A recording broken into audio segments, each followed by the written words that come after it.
മദ്യക്കമ്പനിക്ക് വേണ്ടി വീണ്ടും വാദവുമായിട്ട് രംഗത്ത് വന്നിരുന്നു. ഞങ്ങൾ ആരോപിക്കുകയാണ്, കേന്ദ്ര സർക്കാരിന്റെ എല്ലാവർക്കും കുടിവെള്ളം എത്തിക്കാനുള്ള ജൽജീവൻ മിഷൻ പദ്ധതി പാലക്കാട് ജില്ലയിൽ അട്ടിമറിച്ചത് ശ്രീ എം വി രാജേഷാണ്.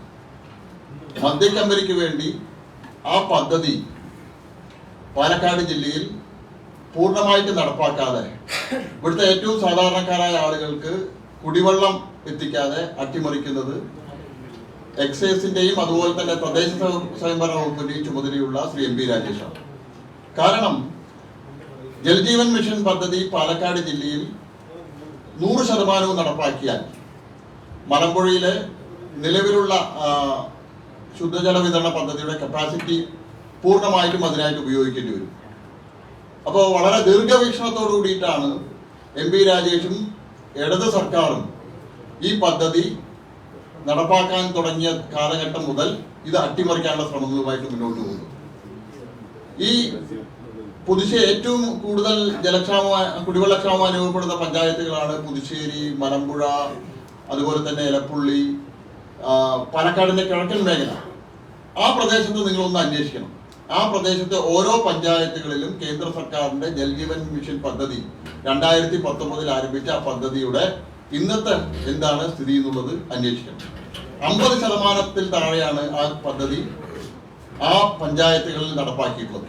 അതിന് കാരണം മലമ്പുഴയിലെ കുടിവെള്ളം മദ്യക്കമ്പനിയുമായിട്ട് ഉണ്ടാക്കിയ ധാരണയുടെ അടിസ്ഥാനത്തിൽ മലമ്പുഴയിലെ കുടിവെള്ളം മദ്യക്കമ്പനിക്ക് കൊടുക്കണം. മദ്യക്കമ്പനിക്ക് ആ കുടിവെള്ളം കൊടുക്കണമെങ്കിൽ എല്ലാ വീടുകളിലും കുടിവെള്ളം എത്താൻ പാടില്ല. കാരണം കേന്ദ്ര സർക്കാരിന്റെയും അതുപോലെ തന്നെ ദേശീയ ജല കമ്മീഷന്റെ എല്ലാം പഠനം ഒരാൾക്ക് ഒരു ദിവസം 225 ലിറ്റർ വെള്ളം അയാളുടെ നിത്യ ഉപയോഗത്തിന് വേണമെന്നാണ്. അപ്പൊ ഈ ഇത്രയും പഞ്ചായത്തുകളിലെ എല്ലാ വീടുകളിലും കുടിവെള്ള കണക്ഷൻ എത്തിക്കഴിഞ്ഞാൽ ഉപഭോഗം കൂടും. മലമ്പുഴയിലുള്ള നിലവിലുള്ള കപ്പാസിറ്റി അനുസരിച്ചിട്ടുള്ളത് മതിയാവില്ല. അപ്പോ മദ്യക്കമ്പനിക്ക് വാഗ്ദാനം ചെയ്ത വെള്ളം കൊടുക്കാൻ കഴിയില്ല. അതുകൊണ്ട് എല്ലാവർക്കും കുടിവെള്ളം എത്തിക്കാനുള്ള പദ്ധതി പോലും മന്ത്രി അട്ടിമറിക്കുകയാണ് പാലക്കാട് ജില്ലയിൽ. മന്ത്രിയുടെ ഒരു വാദം 2023-24 മദ്യനയത്തിൽ ഞങ്ങൾ പറഞ്ഞിട്ടുണ്ട്, എത്തനോളും ENA ഉൽപ്പാദിപ്പിക്കുന്ന കമ്പനികൾക്ക് യൂണിറ്റ് തുടങ്ങാൻ അനുവാദം കൊടുക്കാന്നുള്ളത്. മന്ത്രി തന്നെ പത്രസമ്മേളനത്തിൽ മാധ്യമങ്ങളോട് പറഞ്ഞു 2023 നവംബർ 3-നാണ് എത്തനോൾ ഉൽപ്പാദിപ്പിക്കാനുള്ള അപേക്ഷ കമ്പനി എക്സൈസ് കമ്മീഷണർക്ക് നൽകിയത് എന്നുള്ളത്. വളരെ വൈരുദ്ധ്യമുണ്ട് അതിൽ. കേന്ദ്ര സർക്കാരിന്റെ expression of interest short list ചെയ്യുന്നത് 9/2/2024 നവംബർ മാസത്തിൽ തന്നെ കമ്പനി എത്തനോൾ യൂണിറ്റിനുള്ള അപേക്ഷ എക്സൈസ് കമ്മീഷണർക്ക് കൊടുക്കുന്നു. കേന്ദ്ര സർക്കാർ ഈ കമ്പനിയെ ഷോർട്ട് ലിസ്റ്റ് ചെയ്യുന്നത് 9/2/2024, ഏകദേശം 4 മാസം കഴിഞ്ഞിട്ടാണ് ഈ കമ്പനിയെ കേന്ദ്ര ഗവൺമെന്റ് ഷോർട്ട് ലിസ്റ്റ് ചെയ്യുന്നത്. അപ്പൊ കേന്ദ്ര ഗവൺമെന്റ് ഈ കമ്പനിയെ എത്തനോൾ നിർമ്മിക്കാനുള്ള യൂണിറ്റ് ആയിട്ട് സെലക്ട് ചെയ്യുന്നതിന് 4 മാസം മുമ്പ് തന്നെ ഈ കമ്പനി അപേക്ഷ കൊടുക്കുക. ഇവിടെ ഞങ്ങൾ നേരത്തെ ആരോപിച്ചിരുന്നു, 2022 സ്ഥലം വാങ്ങുന്നു. 2022 സ്ഥലം വാങ്ങി കേന്ദ്ര ഗവൺമെന്റിന്റെ എക്സ്പ്രഷൻ ഓഫ് ഇൻട്രസ്റ്റ് വരുന്ന സമയത്ത് ഈ പ്ലാന്റ് എലപ്പുള്ളിത്തെ സ്ഥലം കാണിച്ച് അതിന്റെ എക്സ്പ്രഷൻ ഓഫ് ഇൻട്രസ്റ്റിൽ പങ്കെടുക്കുന്നു. ഇതെല്ലാം ഈ കമ്പനിക്ക് ഇത്ര ധൈര്യപൂർവ്വം സാധിക്കുന്നത് സംസ്ഥാന സർക്കാരിന്റെ വലിയൊരു ഉറപ്പ് ഈ കമ്പനിക്ക് ലഭിച്ചതിന്റെ അടിസ്ഥാനത്തിൽ തന്നെയാണ്. മന്ത്രി തന്നെ വ്യക്തമാക്കിയിട്ടുള്ളൂ, കേന്ദ്ര സർക്കാർ ഷോർട്ട് ലിസ്റ്റ് ചെയ്യുന്നതിന് 4 മാസം മുമ്പ് തന്നെ എത്തനോൾ ഉൽപ്പാദിപ്പിക്കാനുള്ള ലൈസൻസിനായിട്ട് അതിനുള്ള അപേക്ഷ എക്സൈസ് കമ്മീഷണർക്ക് സമർപ്പിച്ചു എന്നുള്ളത് മന്ത്രി തന്നെ പത്രസമ്മേളനത്തിൽ പറഞ്ഞതാണ്. ഈ ഇതിന്റെ ഇവരുടെ മന്ത്രിയുടെ ഇതിൽ കത്തിന്റെ റെഫറൻസ് പറയുന്നുണ്ട്. സർക്കാർ ഓർഡർ ഈ കമ്പനിക്ക് കൊടുത്ത മന്ത്രിസഭാ യോഗത്തിന്റെ ഓർഡറിൽ പറയുന്ന എക്സൈസ് വകുപ്പിന്റെ കത്ത് 6/2/2024 EXC 6389 2023. അതായത് ഷോർട്ട് ലിസ്റ്റ് ചെയ്യുന്നത് 9-ാം തീയതി, 6-ാം തീയതി തന്നെ മന്ത്രിസഭാ യോഗത്തിലേക്കുള്ള എക്സൈസ് കമ്മീഷണറുടെ അപേക്ഷ വന്നു കഴിഞ്ഞു. അപ്പൊ എല്ലാം നേരത്തെ തയ്യാറാക്കിയ തിരക്കഥയുടെ അടിസ്ഥാനത്തിൽ തന്നെയാണ് നടന്നിട്ടുള്ളത്. ഇപ്പോ ആ കള്ളക്കടകൾ പുറത്തു വരുന്ന സമയത്ത് അത് മറയ്ക്കാനായിട്ട് മന്ത്രി ആരോപണങ്ങളുമായിട്ട് മുന്നോട്ട് വരികയാണ്. ഞങ്ങളെ ചോദിക്കാൻ ആഗ്രഹിക്കുക, ഈ സ്പിരിറ്റ് കമ്പനികൾ കർണാടകയിൽ BJP-യുടെ മന്ത്രിയാണ്, മഹാരാഷ്ട്രയിലെ BJP-യുടെ മന്ത്രിക്ക് ബന്ധമുണ്ട്. ഞങ്ങൾ ചോദിക്കും, ഈ സ്പിരിറ്റ് കമ്പനികളെ കേരളത്തിലേക്ക് കൊണ്ടുവരുന്ന ആരാ? ഈ സ്പിരിറ്റ് കമ്പനികളിൽ നിന്ന് സ്പിരിറ്റ് വാങ്ങാൻ തീരുമാനമെടുത്തത് ആരാ? ഭാരതീയ ജനതാ പാർട്ടി അല്ലല്ലോ, സംസ്ഥാന സർക്കാരല്ലേ.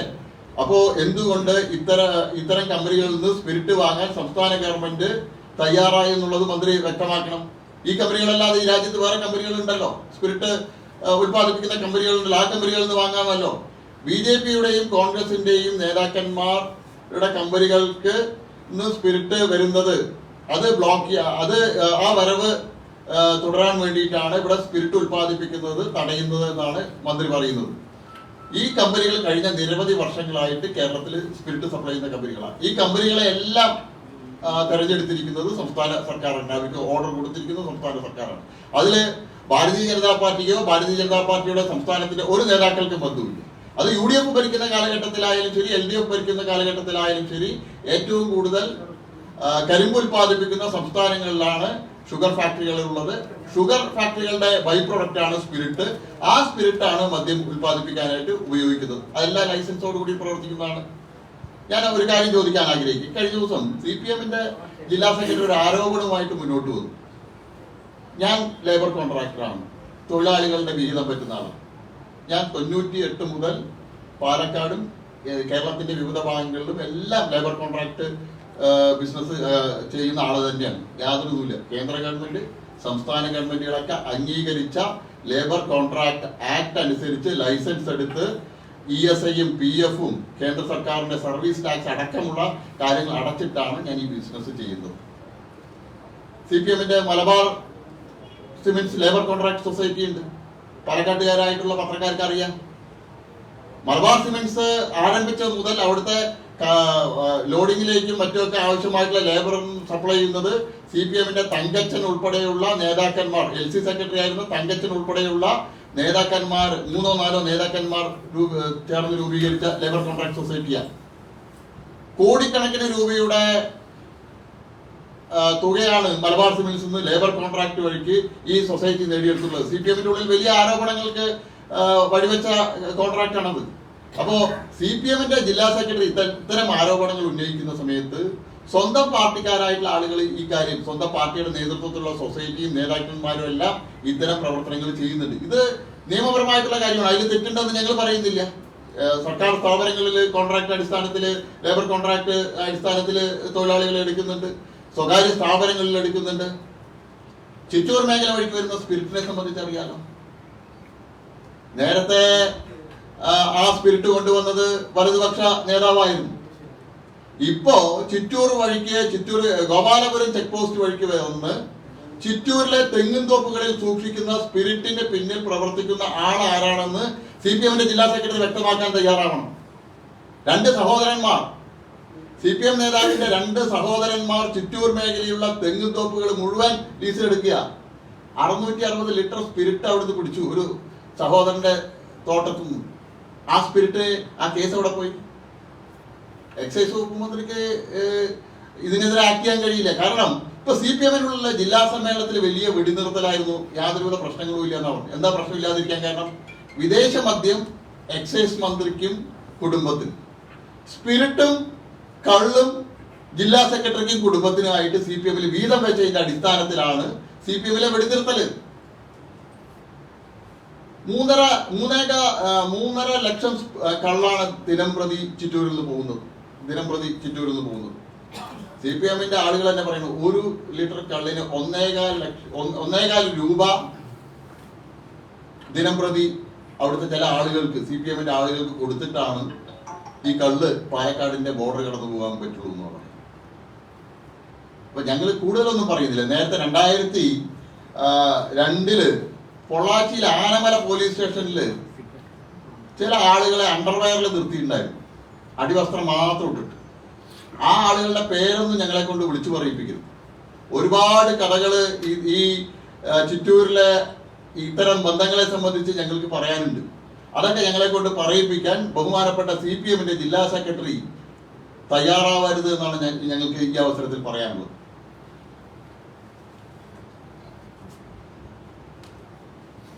മലമ്പുഴ വെള്ളത്തെ സംബന്ധിച്ച് മന്ത്രി ഇവിടെ പറഞ്ഞു, മലമ്പുഴയിൽ യഥേഷ്ടം വെള്ളമാണ്, യാതൊരുവിധ പ്രശ്നങ്ങളുമില്ല. മലമ്പുഴ വെള്ളം കമ്പനിക്ക് എന്ത് വില കൊടുത്തും ഞങ്ങൾ കൊടുക്കും. ആ മലമ്പുഴ വെള്ളം ഉപയോഗിച്ചുകൊണ്ട് കമ്പനി പ്രവർത്തിക്കുന്നുള്ളത്. ഇന്നലെ രാവിലെ 11 മണിക്ക് മലമ്പുഴയിലത്തെ ജലനിരപ്പ് സംബന്ധിച്ചുള്ള ഇത് മന്ത്രി ഒന്ന് പരിശോധിക്കണം. മന്ത്രി പറഞ്ഞത് 226 ദശലക്ഷം ലിറ്റർ കപ്പാസിറ്റിയാണ് മലമ്പുഴയിൽ. ശരിയാണ്, മന്ത്രി പറഞ്ഞത് ശരിയാണ്. മലമ്പുഴയുടെ ഫുൾ കപ്പാസിറ്റി 226 ദശലക്ഷം ലിറ്റർ വെള്ളമാണ്. ഇന്നലെ രാവിലെ 11 മണിക്ക് ഇറിഗേഷൻ വകുപ്പിന്റെ വെബ്സൈറ്റിൽ പോയിട്ട് മന്ത്രി ഒന്ന് നോക്കണം. 118 ദശലക്ഷം ലിറ്റർ ആണ് ഇന്നലെ മലമ്പുഴയിലത്തെ കപ്പാസിറ്റി. അതായത് 52% മലമ്പുഴയിലെ ഫുൾ ഇന്നലെയുള്ള സ്റ്റോറേജ് 52%. മലമ്പുഴയുടെ ഫുൾ കപ്പാസിറ്റി 52% ഇന്നലെ ഉള്ളത്. ഇനി 4 മാസം ഏറ്റവും കൂടുതൽ വേനൽ വരാൻ പോകുന്നത് പാലക്കാട് ജില്ലയിൽ ഫെബ്രുവരി, മാർച്ച്, ഏപ്രിൽ, മെയ് മാസങ്ങളിൽ ഏറ്റവും കൂടുതൽ ജല ഉപയോഗം. കാരണം കിണറുകൾ വറ്റും, കുളങ്ങൾ വറ്റും.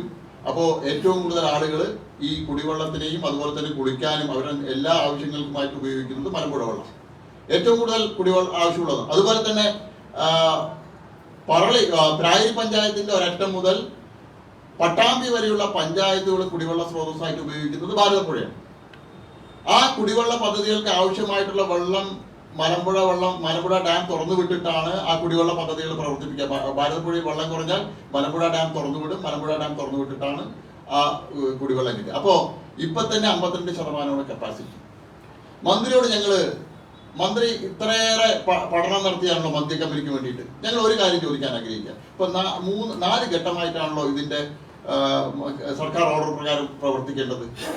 ഓരോ ഘട്ടത്തിലും മദ്യ കമ്പനിക്ക് ആവശ്യമായിട്ടുള്ള വെള്ളത്തിന്റെ അളവ് എത്രയെന്ന് വ്യക്തമാക്കാൻ മന്ത്രി തയ്യാറാവണം. ആദ്യം 8 ലക്ഷം ബോട്ടിലിംഗ് കപ്പാസിറ്റി 8 ലക്ഷമാണ് പറയുന്നത്. 8 ലക്ഷമാണെങ്കിൽ ഈ രംഗത്ത് പ്രവർത്തിക്കുന്നവർ പറയുന്നത് ഏറ്റവും ചുരുങ്ങിയത് ഒരു 15-16 ലക്ഷം ലിറ്റർ വെള്ളമാണ്. 5 ലക്ഷം ലിറ്റർ സ്പിരിറ്റ് രണ്ടാം ഘട്ടത്തിൽ പറയുന്ന സ്പിരിറ്റ് ഉത്പാദിപ്പിക്കാനാണെങ്കിൽ 5 ലക്ഷം ലിറ്റർ സ്പിരിറ്റ് ഉത്പാദിപ്പിക്കാനാണെങ്കിൽ പഴയ ടെക്നോളജി ആണെങ്കിൽ 10 ഇരട്ടി വെള്ളമാണെന്നാണ് പറയുന്നത്. അതായത് ഏകദേശം 50 ലക്ഷം ലിറ്റർ വെള്ളം. ഇനി ഇപ്പോഴത്തെ ഏറ്റവും പുതിയ ടെക്നോളജി ഈ കമ്പനി അഡോപ്റ്റ് ചെയ്യുകയാണെങ്കിൽ 20 ലക്ഷം 4-5 ഇരട്ടി 20 ലക്ഷം ലിറ്റർ എങ്കിൽ 20 മുതൽ 25 ലക്ഷം ലിറ്റർ വെള്ളമെങ്കിലും ദിനം പ്രതി കമ്പനിക്കായി സ്പിരിറ്റ് ഉത്പാദിപ്പിക്കാനായിട്ട് വേണം. ഇപ്പൊ മദ്യം ഉത്പാദിപ്പിക്കാൻ 15 ലക്ഷം ലിറ്ററോളം, സ്പിരിറ്റ് ഉത്പാദിപ്പിക്കാൻ 20. ഇതിന് പുറമെയാണ് ബ്രീവറി യൂണിറ്റ് വന്നാൽ. ഇപ്പോൾ കഞ്ചിക്കോട് പ്രവർത്തിക്കുന്നുണ്ടല്ലോ യുണൈറ്റഡ് ബ്രീവറീസ്, പഴയ UB ഗ്രൂപ്പിന്റെ യുണൈറ്റഡ് സ്പിരിറ്റ്സ്. അവരുടെ ആണ് ആദ്യത്തെ മലമ്പുഴയിലത്തെ മലമ്പുഴ വെള്ളം ഉപയോഗിച്ചുകൊണ്ടുള്ള പ്ലാന്റ്. അവരുടെ ഡെപ്പോസിറ്റ് വർക്കായിട്ട് അന്ന് വാട്ടർ അതോറിറ്റി ചെയ്ത വർക്കാണ്. അവർ ദിനം പ്രതി ഉപയോഗിക്കുന്നത് 5 ലക്ഷം ലിറ്റർ വെള്ളം. 5 ലക്ഷം ലിറ്റർ വെള്ളം.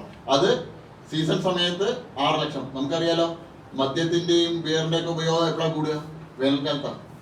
വേനൽക്കാലത്ത് ഇത് കൂടുന്നതനുസരിച്ചിട്ട് കുടിവെള്ളം കൂടുതൽ അവർക്ക് ഉപയോഗിക്കേണ്ടി വരും. 6 ലക്ഷം ലിറ്റർ വരെ വേനൽക്കാലത്ത് സീസൺ സമയത്ത് അവർ ഉപയോഗിക്കാറുണ്ട്. അപ്പോൾ ഈ പുതിയ കമ്പനിക്കും അതേ ബാധകമാണല്ലോ.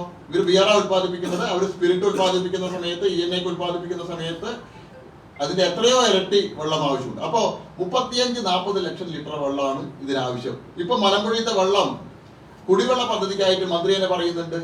വാട്ടർ അതോറിറ്റിയുടെ കണക്ക് പ്രകാരം മലമ്പുഴയിലെ 112 MLD ആണ് ഒരു ദിവസം ഉപയോഗിക്കാൻ കഴിയുക.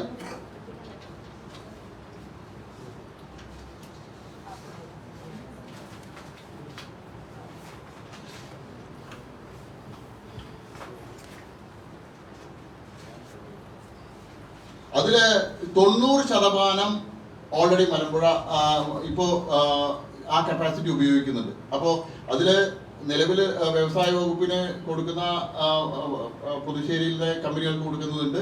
ഇനി കിൻഫ്രയ്ക്ക് കൂടി കൊടുക്കുന്നത് കൂടി ഉൾപ്പെടുത്തിയിട്ടാണ്. ഇതിനപ്പുറത്തേക്ക് ഒരു തുള്ളി വെള്ളം പോലും കൊടുക്കാൻ മലമ്പുഴയിലത്തെ ഇപ്പോഴത്തെ കപ്പാസിറ്റി വെച്ച് കഴിയില്ല. കേന്ദ്ര ഗവൺമെന്റ് പുതിയ ഇൻഡസ്ട്രിയൽ സ്മാർട്ട് സിറ്റിയിലുള്ള വ്യവസായങ്ങൾ നിങ്ങൾക്ക് ഒരു വ്യവസായവും വെള്ളത്തിൽ അധിഷ്ഠിതമായിട്ടുള്ളതില്ല. ഒന്നും കുടിവെള്ളം അസംസ്കൃത വസ്തുവായിട്ട് ഉപയോഗിക്കുന്നതല്ല. അപ്പൊ കേന്ദ്ര ഗവൺമെന്റ് ഇത്തരത്തിലുള്ള വ്യവസായങ്ങളെ കൊണ്ടുവരുന്നത്. ആ ഇൻഡസ്ട്രിയൽ സ്മാർട്ട് സിറ്റി അവിടെ പ്രവർത്തിക്കണമെങ്കിൽ അതിനാവശ്യമായിട്ടുള്ള വെള്ളം വേണം. ആ വെള്ളം കൊടുക്കുന്നതും കിൻഫ്രയ്ക്ക് ഉള്ള 10 ലക്ഷം ദശലക്ഷം ലിറ്റർ വെള്ളത്തിൽ നിന്നാണ് ആ ഇൻഡസ്ട്രിയൽ സ്മാർട്ട് സിറ്റി പ്രവർത്തിക്കുന്നത്. അപ്പോൾ മന്ത്രി കേന്ദ്ര ഗവൺമെന്റ് ഇൻഡസ്ട്രിയൽ സ്മാർട്ട് സിറ്റിയെ പോലും തുരങ്കം വെക്കുന്ന നിലപാടാണ് മന്ത്രി എം പി രാജേഷ് സ്വീകരിക്കുന്നത്. കാരണം ആ വ്യവസായങ്ങൾ അവിടെ വരുന്ന സമയത്ത് അതിനാവശ്യമായിട്ടുള്ള വെള്ളം കൊടുക്കാൻ കഴിയില്ല. നമ്മുടെ മുന്നിൽ ഉദാഹരണമുണ്ട്. MP ബ്രൂവറീസ് ഉണ്ടായിരുന്നു കഞ്ചിക്കോട്. MP ബ്രൂവറീസ് കൂട്ടിപ്പോയിട്ട് ഇപ്പോൾ വർഷങ്ങൾ കഴിഞ്ഞു. കാരണം MP ബ്രൂവറീസ് കൂട്ടാൻ കാരണം ആവശ്യത്തിന് വെള്ളം ലഭിക്കാത്തതുകൊണ്ടാണ്. അങ്ങനെ നിരവധി ഉദാഹരണങ്ങൾ നമ്മുടെ മുന്നിലുണ്ട്. കൊക്കക്കോളയുണ്ട്, MP ബ്രൂവറീസ് ഉണ്ട്, കഞ്ചിക്കോട് വ്യവസായ മേഖലയിൽ ഇതുപോലെ വെള്ളം ഉപയോഗിച്ച് പ്രവർത്തിക്കുന്ന എത്രയോ മിനറൽ വാട്ടർ പ്ലാന്റുകൾ വന്നു. ഇതെല്ലാം പൂട്ടിപ്പോകാൻ കാരണം ആവശ്യത്തിന് വെള്ളം ലഭിക്കാത്തതുകൊണ്ടാണ്. അതുകൊണ്ട് മന്ത്രി കമ്പനിയെ ന്യായീകരിക്കുന്നത് നിർത്തണം. മന്ത്രി പാലക്കാടുത്തെ ജനങ്ങൾക്ക് വേണ്ടിയിട്ട്, പാലക്കാടുത്തെ ജനങ്ങളുടെ കുടിവെള്ളത്തിന് വേണ്ടി ശബ്ദിക്കാൻ ബഹുമാനപ്പെട്ട മന്ത്രി തയ്യാറാണെന്നാണ് ഭാരതീയ ജനതാ പാർട്ടിക്ക് ആവശ്യപ്പെടാനുള്ളത്.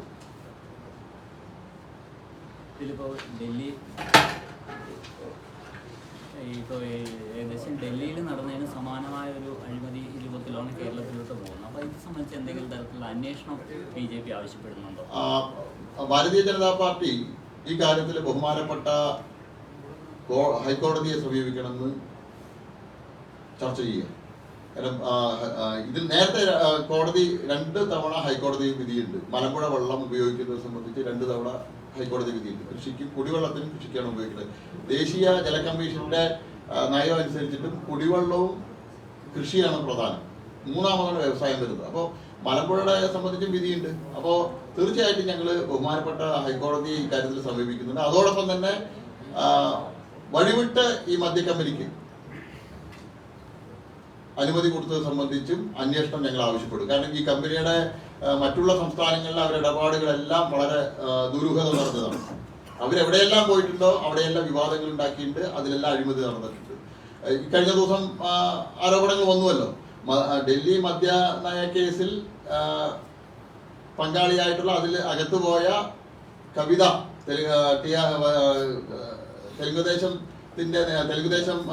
തെലുങ്കാനയുടെ നേതാവായിട്ടുള്ള കവിത അടക്കമുള്ള ആളുകൾ ഈ ഇതിന്റെ ചർച്ചക്കായി വന്നിട്ടുണ്ട് എന്നാണ് പറയുന്നത്. അപ്പൊ അതെല്ലാം സംബന്ധിച്ച് അന്വേഷണം വേണം. എന്തായാലും ഞങ്ങൾ ഈ കാര്യത്തിൽ ഒരു വിട്ടുവീഴ്ചയ്ക്ക് തയ്യാറല്ല. ഇത് സംബന്ധിച്ച് ഞങ്ങൾക്ക് പറയാനുള്ളത് ഡൽഹി മുഖ്യമന്ത്രിയുടെയും അവിടുത്തെ എക്സൈസ് വകുപ്പ് മന്ത്രിയുടെയൊക്കെ അനുഭവം കേരളത്തിലെ മുഖ്യമന്ത്രിക്കും മന്ത്രിക്കും വരാനുള്ള സാഹചര്യം ഉണ്ടാക്കരുത് എന്നുള്ളതാണ് ഞങ്ങൾക്ക് പറയാനുള്ളത്. അല്ല, ഞങ്ങൾ ഈ വഴിവിട്ട് നൽകിയ അനുമതി സംബന്ധിച്ചും അതുപോലെ തന്നെ മലമ്പുഴ വെള്ളം ഉപയോഗിക്കുന്നത് സംബന്ധിച്ചും ഞങ്ങൾ 2 വിഷയത്തിൽ ഞങ്ങൾ ഹൈക്കോടതിയെ സമീപിക്കും. സംസ്ഥാന ഏജൻസികൾ അന്വേഷിച്ചാൽ നമുക്കറിയാലോ. സംസ്ഥാന ഏജൻസികൾ അന്വേഷിച്ച് ഒരന്വേഷണവും മുന്നോട്ട് പോയിട്ടില്ല. ഡൽഹിയിലെ മദ്യനയത്തിലെ അഴിമതി പുറത്തു കൊണ്ടുവന്നത് CBI അന്വേഷണം. അപ്പോൾ കേരളത്തിലും ഈ മദ്യനയം സംബന്ധിച്ച് കൃത്യമായിട്ട് അന്വേഷണം നടക്കണമെങ്കിൽ കേന്ദ്ര ഏജൻസി തന്നെ അന്വേഷിക്കണം. കേരളത്തിലെ ഏജൻസികൾ അന്വേഷിച്ചിട്ട് കേരളത്തിലെ ഒരു അഴിമതി പുറത്തു വരില്ല. പിന്നെ മന്ത്രി ഇപ്പോൾ ഇവിടെ CPM നേതാക്കളെ ഇങ്ങോട്ട് സ്പിരിറ്റ് കടത്തുകയെന്ന് പറഞ്ഞു. അപ്പോൾ അത് തടയാൻ വേണ്ടിയാണോ മന്ത്രി പാലക്കാട്ട് തന്നെ സ്പിരിറ്റ് ഉൽപ്പാദിപ്പിക്കുന്നത്? അല്ല, ഈ പാലക്കാട്ടില് സ്പിരിറ്റ് ഉൽപ്പാദിപ്പിക്കുന്നത് ഗോപാലപുരം വഴി വരുന്നത് GST ഒന്നും അടയ്ക്കാതെ. മന്ത്രി വിചാരിക്കുന്ന രീതിയിലുള്ള GST നഷ്ടമൊന്നും ഗോപാലപുരം വഴിക്കില്ല. ഗോപാലപുരത്തെ ഊടുവഴികളിലൂടെയാണ് വരുന്നത്. അത് അതിന്റെ GST കിട്ടുന്നത് CPMന്റെ നേതാക്കൾക്കാണ്.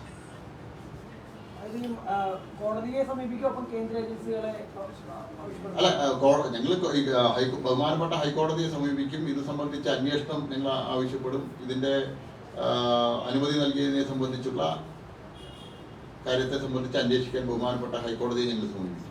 ഈ കമ്പനിയെ കേന്ദ്രം ഷോർട്ട് ലിസ്റ്റ് ചെയ്തത് 9/2/2024. പക്ഷേ എക്സൈസ് കമ്മീഷണർ റിപ്പോർട്ട് കൊടുത്തിരിക്കുന്ന 6/2/2024 എന്നാണ് പറയുന്നത്. അതെ, ഈ എക്സൈസ് കമ്മീഷണർക്ക് നവംബർ 30-ന് അപേക്ഷ കൊടുത്തു. 2023 നവംബർ 30-ന് എക്സൈസ് കമ്മീഷണർക്ക് അപേക്ഷ നൽകിയെന്നാണ് മന്ത്രി തന്നെ പറഞ്ഞത്.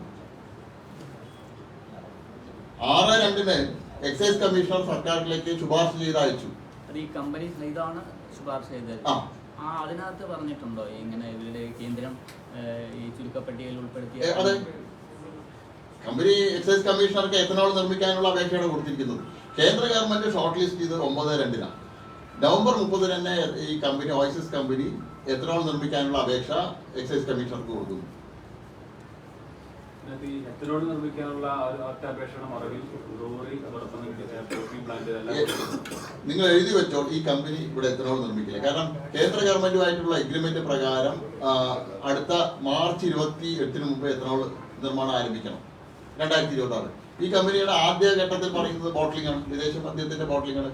അപ്പോൾ അടുത്ത ഒരു വർഷത്തിനുള്ളിൽ എത്തനോൾ നിർമ്മിക്കില്ല. അപ്പോൾ കേന്ദ്ര ഗവൺമെന്റുമായിട്ടുള്ള കരാറ്, ഓയിൽ കമ്പനികളായിട്ടുള്ള കരാറ് റദ്ദാക്കപ്പെടും. ഇവർക്ക് വിദേശ മദ്യം മാത്രം ഉത്പാദിപ്പിച്ച് മുന്നോട്ട് പോകും.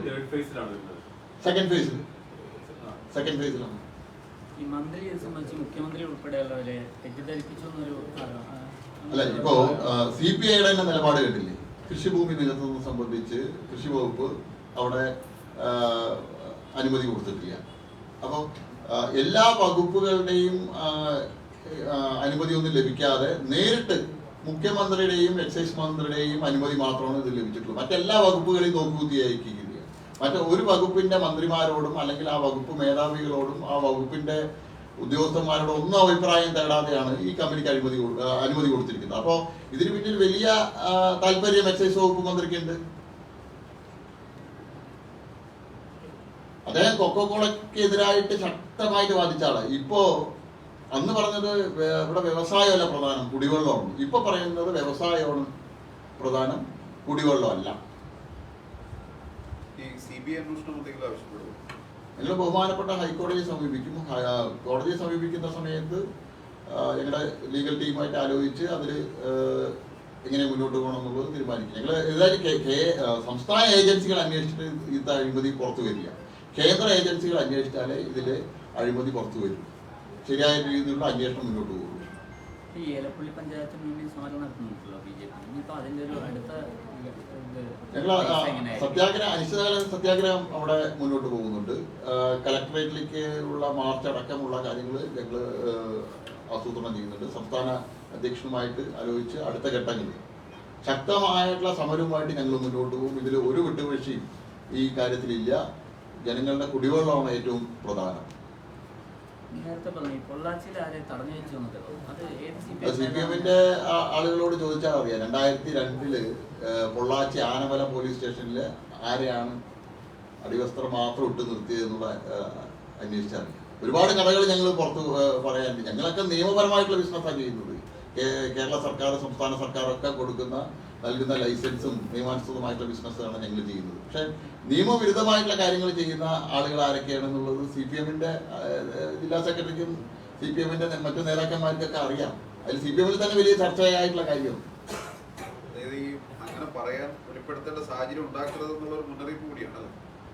പലതും വിളിച്ചു പറയേണ്ടി വരും ഞങ്ങൾക്ക്.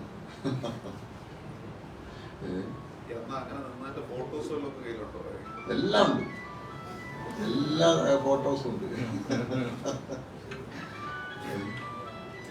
ഇതെല്ലാം അതിനപ്പുറത്തേക്ക് ഒരു കാര്യം, കഴിഞ്ഞ ഒരാഴ്ച മുമ്പ് മാധ്യമങ്ങൾ ഉണ്ടാക്കിയ ഒരു വിവാദമെന്ന് നിങ്ങളുടെ നേതാക്കളൊക്കെ പറഞ്ഞില്ലേ?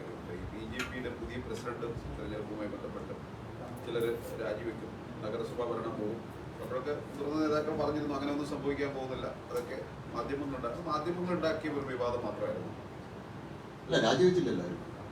എന്നോട് ചോദിച്ച എല്ലാ മാധ്യമ പ്രവർത്തകരോടും ഞാൻ പറഞ്ഞത്, പ്രശാന്ത് ശിവനെ BJP-യുടെ അഖിലേന്ത്യാ അധ്യക്ഷൻ പ്രസിഡന്റായിട്ട് തീരുമാനിച്ചിട്ടുണ്ടെങ്കിൽ, സംസ്ഥാന നേതൃത്വം തീരുമാനിച്ചിട്ടുണ്ടെങ്കിൽ പ്രശാന്ത് ശിവൻ BJP-യുടെ പാലക്കാട് ജില്ലാ അധ്യക്ഷനാവും. അദ്ദേഹം ജില്ലാ അധ്യക്ഷനായിട്ട് ചുമതലയേറ്റു. ഇന്ന് 5 ദിവസമായി. നിങ്ങൾ പറഞ്ഞ ഒരാളും രാജിവെച്ചില്ല. നേരത്തെ സന്ദീപ് വാര്യർ പോകുന്ന സമയത്തും നിരവധി കൗൺസിലർമാർ പോകും പറഞ്ഞു, നിരവധി ആളുകൾ പോകുമെന്ന് പറഞ്ഞു. ഒരാളും ഞങ്ങളുടെ ഇത് പോയില്ല, ഒരു കൗൺസിലും രാജിവെച്ചില്ല. ഈ 9 കൗൺസിലർമാർ പറയുന്നുണ്ടായിരുന്നു, 7 കൗൺസിലർമാരും ചില മാധ്യമങ്ങൾ പറയുന്നുണ്ടായിരുന്നു, 6 മണ്ഡലം പ്രസിഡന്റുമാരെന്ന് പറഞ്ഞു. ഒരു സാധാരണ പ്രവർത്തകൻ പോലും രാജിവെച്ചില്ല. മറിച്ച് വലിയൊരു ആവേശം പാലക്കാട് ജില്ലയിൽ ഒരു യുവ നേതാവിനെ BJP-യുടെ ജില്ലാ അധ്യക്ഷനായി കൊണ്ടുവന്നതിൽ പാലക്കാട് മാത്രമല്ല കേരളത്തിൽ മുഴുവൻ വലിയൊരു ആവേശം ഉണ്ടാക്കിയിട്ടുണ്ട്. കാരണം ഒരു ചെറുപ്പക്കാരന് ഒരു പാർട്ടിയുടെ ജില്ലാ അധ്യക്ഷ പദവി കൊടുത്തത് വഴി വലിയൊരു ആവേശം ഉണ്ടാക്കിയിട്ടുണ്ട്. ഞങ്ങൾ 4 വനിതകളെ ജില്ലാ അധ്യക്ഷ ആക്കിയിട്ടുണ്ട്. 3 ക്രിസ്ത്യൻ വിഭാഗത്തിൽ, ന്യൂനപക്ഷ വിഭാഗത്തിൽപ്പെട്ടവർ BJP-യുടെ ജില്ലാ അധ്യക്ഷന്മാരായിട്ട് വന്നു. തൃശ്ശൂർ ജില്ലയിൽ ഞങ്ങൾ ജയിച്ച ലോക്സഭാ മണ്ഡലം ഉൾപ്പെടുന്ന തൃശ്ശൂർ ജില്ലയിൽ ജില്ലാ അധ്യക്ഷനായിട്ട് വന്നിരിക്കുന്ന ക്രിസ്ത്യൻ ന്യൂനപക്ഷ വിഭാഗത്തിൽപ്പെട്ട ആളാണ്. അദ്ദേഹത്തിന്റെ പേരൊന്നും ഈ അഭിപ്രായം പറഞ്ഞതിലൊന്നും വരാത്ത പേരുകളാണ്. 4 വനിതകളുടെ പേരുകൾ വന്നിട്ടില്ല. അപ്പോൾ BJP-യിൽ തലയെണ്ണത്തിൻ്റെ അടിസ്ഥാനത്തിലല്ല ഒരാളെ തിരഞ്ഞെടുക്കുന്നത്. അയാളുടെ കഴിവും അവരുടെ പ്രാപ്തിയും അവരുടെ സംഘടനാ രംഗത്തുള്ള മികവും കഴിഞ്ഞകാല അവരുടെ പ്രവർത്തനവും അവരുടെ പാരമ്പര്യവും എല്ലാം സംഘടനാ പാരമ്പര്യവും എല്ലാം നോക്കിയിട്ടാണ്. ചായ കുടിക്കാനായിട്ട് നിങ്ങൾ കഴിഞ്ഞ ജില്ലാ സമവായ ദിവസം ഞങ്ങൾ കുറച്ച് ആളുകൾ ഗസാല ഹോട്ടലിലവിടെ ചായ കുടിക്കാൻ കൂടിയപ്പോൾ എല്ലാവരും കൂടി അവിടെ വന്നു. അതുപോലെ ചായ കുടിക്കാനായിട്ട് ആരെങ്കിലുമൊക്കെ അവിടെ കൂടിയിട്ടുണ്ടെങ്കിൽ അതൊക്കെ നടപടി എടുക്കാൻ പറ്റും. നല്ല പാലക്കാട് നഗരത്തിൽ നല്ല ഹോട്ടൽ ഇല്ലാത്തതുകൊണ്ട് യാക്കരിയിൽ പോയി നല്ല റിസോർട്ടിൽ പോയി ചായ കുടിച്ചു. അതിനെന്താ തെറ്റ്? ഇപ്പൊ ഞാനൊക്കെ അധികം യാത്രയാണ്. അപ്പൊ എല്ലാവരും ഒന്നിച്ച് കാണണമെങ്കിൽ എങ്ങനെ ഒന്നിച്ചിരുന്ന് കാണുന്ന സമയത്ത് എല്ലാവരും കൂടി ഒന്നിച്ച് ചായ കുടിക്കാൻ. വിവാദത്തിന് ശേഷം പിന്നെ അവരുടെ പ്രതികരണം വന്നിരുന്നു. അത് RSS നേതൃത്വം ഇടപെട്ടുകൊണ്ട് മാത്രമാണ് ഞങ്ങളിപ്പോ പിന്തിരിയണമെന്നത്. അല്ല, BJP-യിലത്തെ ഞങ്ങൾക്ക് എല്ലാവർക്കും അഭിപ്രായങ്ങളുണ്ട്. പക്ഷെ ഞങ്ങൾ സംഘടന ഒരു തീരുമാനം എടുത്താൽ ആ തീരുമാനത്തിനൊപ്പം തീരുമാനത്തിന്റെ അതുവരെ ഞങ്ങൾ ഞങ്ങളുടേതായിട്ടുള്ള അഭിപ്രായങ്ങൾ ഞങ്ങൾക്ക് പറയും. തീരുമാനം എടുത്താൽ ഇപ്പോൾ പ്രശാന്ത് ശിവൻ പ്രസിഡന്റാണ്. പാലക്കാട് ജില്ലയിലെ മുഴുവൻ ഈസ്റ്റിലത്തെ മുഴുവൻ ആളുകൾ, അത് ഏറ്റവും മുതിർന്ന നേതാക്കന്മാർ തൊട്ട് ഏറ്റവും താഴെത്തട്ടിലുള്ള പ്രവർത്തകരുടെ പ്രശാന്ത് ശിവന്റെ പിന്നിൽ അണിനിരക്കുന്നു. ഇപ്പോൾ യുവമോർച്ചയുടെ പുതിയ ജില്ലാ അധ്യക്ഷനെ തിരഞ്ഞെടുക്കില്ലേ? സംസ്ഥാന പ്രസിഡന്റ്, പുതിയ പ്രസിഡന്റിന്റെ ഇത് വന്ന ശേഷം ഉണ്ടാവും. സ്റ്റേറ്റ് പ്രസിഡന്റ് കൂടി അനൗൺസ് ചെയ്ത ശേഷമാണ് ഈ ബാക്കിയുള്ള ഭാരവാഹികൾ. ചായ കൂടി പ്രതീക്ഷിക്കുന്നത്.